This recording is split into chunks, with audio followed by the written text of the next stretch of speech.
Big news out of West Ham today ahead of the Aston Villa game on Saturday. West Ham have finally announced their captain, and it's none other than Jarrod Bowen. Jarrod Bowen, club hero from Prague, which is why I'm wearing my Prague shirt today.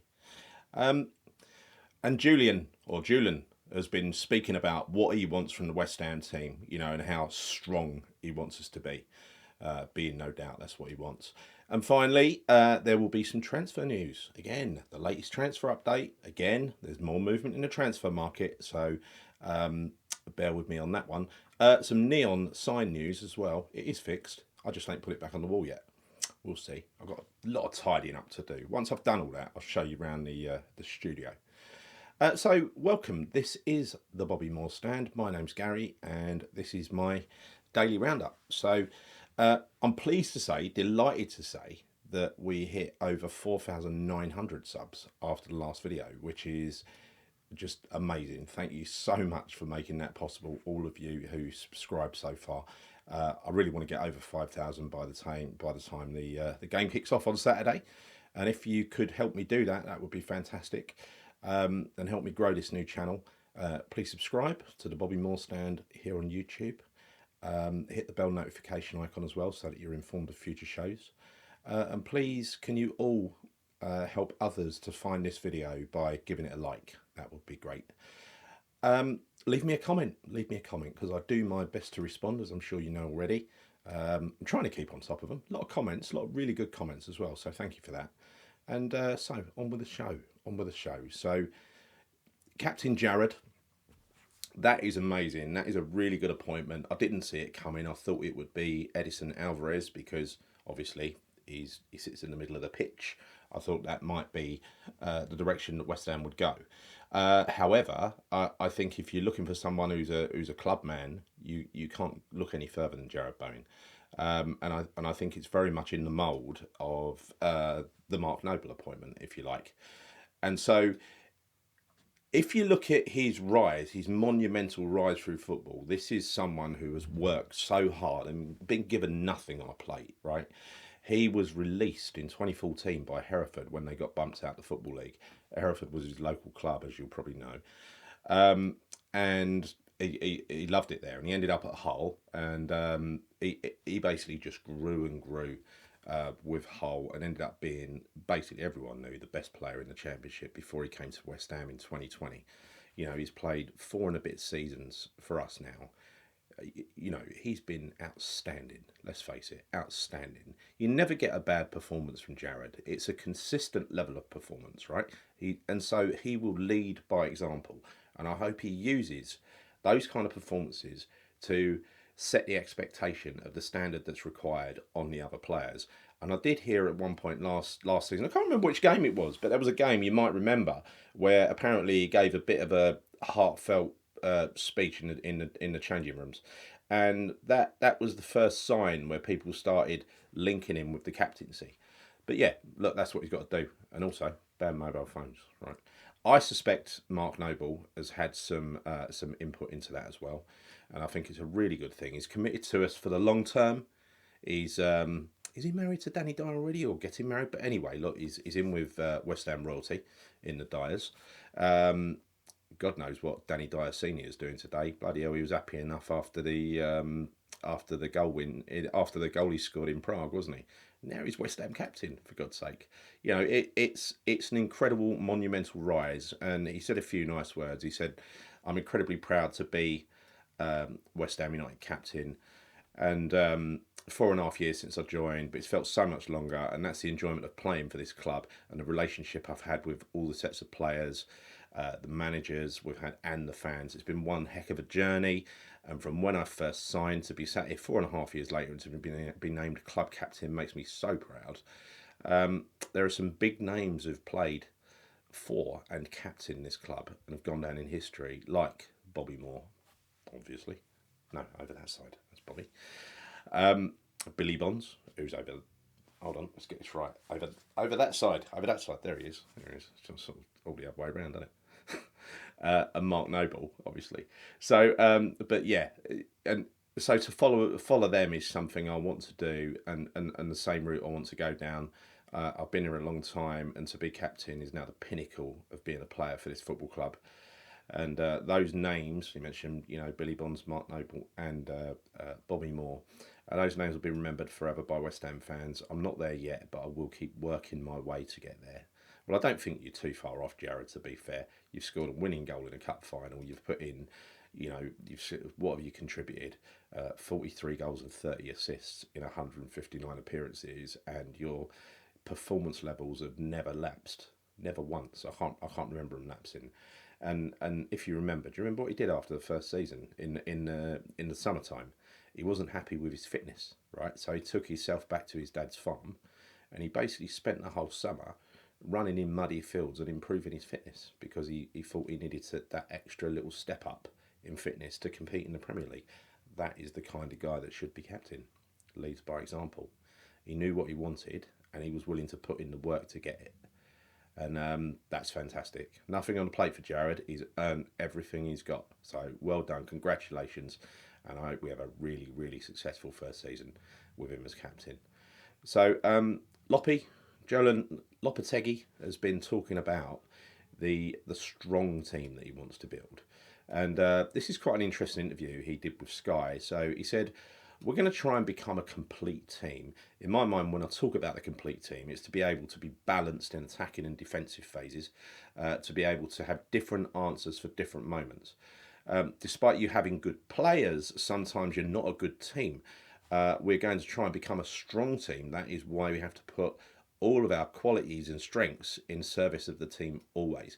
Now, just want to give you a little snippet of what he did at Wolves in the brief period he was there. Liverpool were flying at the time. And you know that if you look back at his record and what he did in Spain, his teams were really, really tight at leaking goals. They didn't leak many goals at all, right? But that is probably best demonstrated when you look at Wolves' home game against Liverpool, against a good Jurgen Klopp Liverpool, right? Wolves restricted Liverpool, the mighty Liverpool, with all their attacking options, to 2 shots on goal and dumped them 3-0. Good night. Good night, Liverpool. Right, so that is the kind of thing. This is not a man who's going to get hung up on a club's badge, right? Because he's managed the biggest badges, right? He's managed Real Madrid, right? There's no way. He's managed the biggest players. There's no way anything is going to bother him, playing against Man City. All right, they might be good, but he ain't going to, he's not going to have stars in his eyes. We're not going to just go out and lay down. But having said that, I'd urge you to be very patient this year, and I'd urge you to not expect to see every single one of those new signings thrown in at the deep end on Saturday, because I don't think it will happen, right? I think there'll be a slow migration into his new team. That's what I think will happen. I'll discuss that more when we do a preview show, probably tomorrow night. So he went on to say, there are no bigger aims than to be able to improve every day, to be better every day, to have big ambition, a big demand between us, to develop our best and be able to achieve the more important aims. And for sure, you have to be able to understand that after you have bad moments, you have a fantastic opportunity to improve and develop a better team. So, you don't expect it all to be smooth sailing, because of course it won't be, right? We're trying to put all of them together in the best way, and step by step we're going to achieve this balance. In the meantime, we try to take advantage of our time with the rest of the players, and to be able to translate to them our idea about how we want to develop our work as a team. Talking about the transfer market, he said, while the market is open, anything can happen. So we know how the football side is. The most important thing is that the players are working with us. And I think as well, going back to that Villa game, and I think it applies to the first couple of games as well, the Palace game, the City game, I think it's going to take 3, maybe 4 games until the new players are bedded in and the style is bedded in, right? We've got to be patient. And there's Bournemouth at home in the middle of that as well in the League Cup, right? So I think what he's trying to do is deliver a new brand of football here, a new style. He's got to have players pulling in the same direction, and I think over the next couple of games he's going to figure out who's capable of doing that and who isn't. And I'm talking about the old guard, really. For instance, Mavropanos, as we know, had a stinker against Celta Vigo, but and there was a lot of rumours about him being shown the door after that because Loppy had lost his patience with him, right? I don't know whether that's true or not. You know, some people are saying now that maybe he could also fill in at right back, because we know he used to play for right back as well as centre back. So who knows? Who knows? But look, I think everything about the club at the moment is really positive, really positive. Apart from one thing, and that is around the concessions pricing. And so, really, I'm delighted to say that I read. Now, this is kind of half a job done, if you like. Bloody thing's closed on me, hasn't it? Right, here we go. So, the West Ham United Independent Supporters Committee, and I think this was, they gave out, put out a tweet last night, and I think Hammers United misinterpreted it to be a full row back on concessions. However, it's a half row back, right? It's a good starting place, and we need to carry on pushing and make sure we get the whole lot, right? Because what it says is the the increased ticket price right. Yesterday on August the 14th, the club contacted the ISC and confirmed that it was restoring all price concessions for all match tickets outside of season tickets, starting with the home match against Chelsea, to virtually the same status as per last season. And the ISC thanks the club for this decision, and I thank the club for this decision as well. I will pick out the word virtually in that statement. I'd like to see actually, not virtually. And also, I'd like to say, all right, you've done that for match day tickets, so what's so unspecial about season ticket holders that they would be privileged enough to pay higher prices? Karen, sort it out for Christ's sake. You know it's not worth much money to you, right? Especially now you've done this. You might as well row back completely, right? But well done to the club so far, right? So that's three really feel-good pieces of news, right? Captain Jared, Loppy wants a strong team who's not going to be, no one's going to take the piss out of us, and a little bit of movement or half movement on concessions. Right, so let's move on to the transfer news. And last night it was reported, I think it was Romano who said, we're looking very, very strong in the race to sign Carlos Soler, the 27-year-old deep line midfielder from PSG, for 17 million. Right, so that would be tremendous business. I think you know we need strength in depth, and when Loppy talks about a strong team, that's what he's referring to. You've got to have options. I mean, for instance, I did read somewhere today, and I don't think there's anything in it. Hope not, anyway.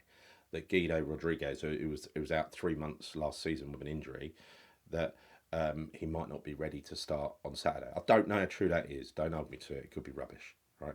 I've only read it in one place, right? Everyone else is tipping him to start, unsurprisingly. So Zuma, there was some news on him the other day that it was looking like we were going to have to pay him off because the deal had fallen through. It seems now the Dubai club want to actually make him an offer he can't refuse, a lower offer, obviously. So has this just been a tactic because everyone knew he was injured, right? Everyone knew he was injured. Thomas Souček, I think, will again, when we talk about the match review, I think he'll get a few competitive games under Loppy to see what he can do. I don't know whether he'll be able to do it or not, but we'll see.